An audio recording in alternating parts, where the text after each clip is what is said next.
আসসালামু আলাইকুম, শুভ সন্ধ্যা। সবাই কেমন আছেন? আমিও আল্লাহর রহমতে আপনাদের সকলের দোয়ায় ভালো আছি।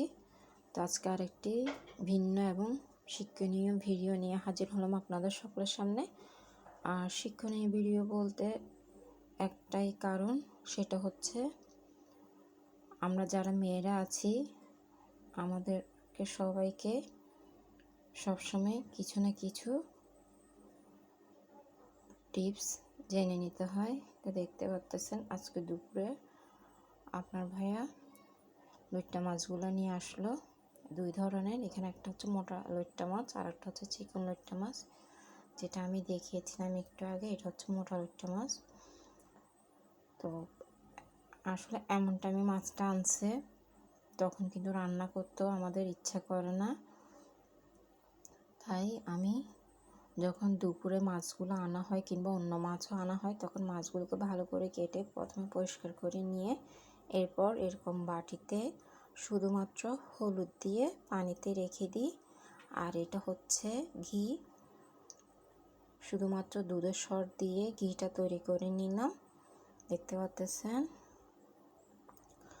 আর এই লইট্টা মাছগুলোকে যদি এভাবে রাখা হয় কিংবা অন্য মাছও রাখা হয় তাহলে স্বাদ কিন্তু সম্পূর্ণ আগের মতনই থাকবে, কোনো চেঞ্জ হবে না। মনে হবে রান্নার সময় মনে হবে যে এই মাত্র বাজার থেকে কিনে আনা হলো এই মাছগুলো, আর এখন রান্না করি। এবং রান্না করলেও কিন্তু স্বাদ সেই আগের মতনই থাকবে, কোনো স্বাদ পরিবর্তন হবে না। শুধুমাত্র এরকম পানি দিয়ে হলুদ মেখে বক্স করে রেখে দেওয়া মাছগুলোকে, এই মাছগুলো যদি 1 মাসও থাকে মাছ কিন্তু কোনো নষ্ট হবে না।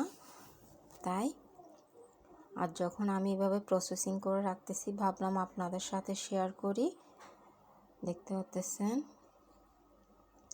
কারণ আজকে আমি আর এই মাছগুলো এখন রান্না করব না, কিংবা রান্না করাও আমার পক্ষে সম্ভব না,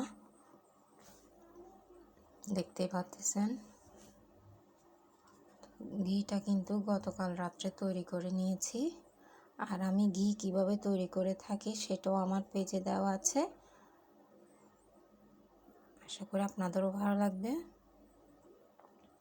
আর আমি যখন ঘি ব্যবহার করে থাকি তখন বলি যে এটা আমার নিজের হাতে তৈরি। হ্যাঁ, এই ধরনের ঘি কিন্তু তৈরি করে আমি ফ্রোজেন করে রেখে দিই, আর যখন প্রয়োজন হয় তখন ঘিগুলো ব্যবহার করি। আমি কিন্তু বাজার থেকে কেনা ঘি আর কিনি না। যেদিন থেকে আমি শিখে ফেলেছি ঘি কীভাবে তৈরি করতে হয় সেদিন থেকে কিন্তু আমি আর ঘি কিনি না। আসলে অল্পতেই কিন্তু অনেক হয়ে যায়, যেটা বাজারে কিন্তু আমাদের থেকে চড়া দামে নিয়ে নেয়। তো আজ এতটুকুই, দেখার জন্য সবাইকে ধন্যবাদ।